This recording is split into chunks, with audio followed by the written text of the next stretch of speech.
नमस्कार. सन्माननीय व्यासपीठ, जमलेले विद्यार्थी मित्र आणि पालक, सर्वप्रथम सर्वांचं अभिनंदन.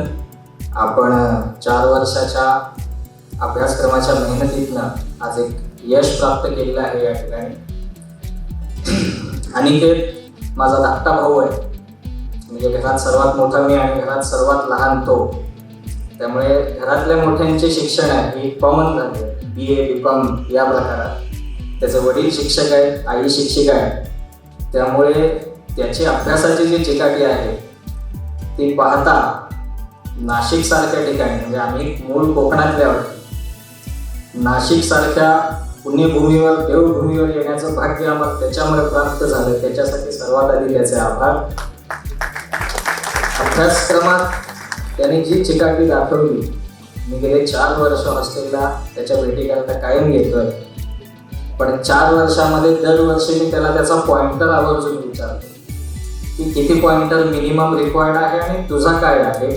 तर 4ही वर्षात त्यानं 8.5च्या वरती पॉइंटर मिळवला आहे. याचंही आम्हाला कौतुक वाटतं की त्यानं केवळ इतर मुलांसारखं, कारण हॉस्टेलला बिघडलेली मुलं आम्ही मुंबईत पाहिलेली आहे, पण इथल्या हॉस्टेलचं डिसिप्लिन, कॉलेजचे टायमिंग्स, मी वारंवार दिवसातल्या कोणत्याही वेळेला त्याला फोन करतो की काय करतोस. त्याचं उत्तर असतं लेक्चरला चाललोय, आज उशीर झालाय, मेसला चाललोय, लेक्चर जास्त वेळ चालला. त्यामुळे त्याच्या उत्तरातनं एवढं मात्र निश्चित कळत होतं की फोकस हा अभ्यासावर जास्त आहे. मित्रता होते, अनेक ठिकाणी आपण रमतो, पण अभ्यासाला बगल न देता आपण हे सगळं सांभाळून करतोय, हे या संस्थेचं कौतुक वाटतं.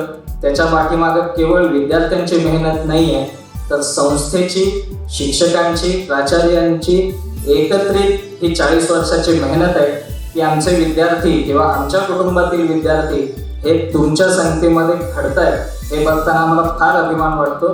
त्यासाठी आमच्या कुटुंबाच्या वतीनं आणि एक पालक म्हणून किंवा विद्यार्थ्याचा मोठा भाऊ म्हणून आपल्या संस्थेचे खूप खूप आभार आणि अशीच परंपरा पुढे चालत राहावी यासाठी खूप खूप शुभेच्छा. धन्यवाद.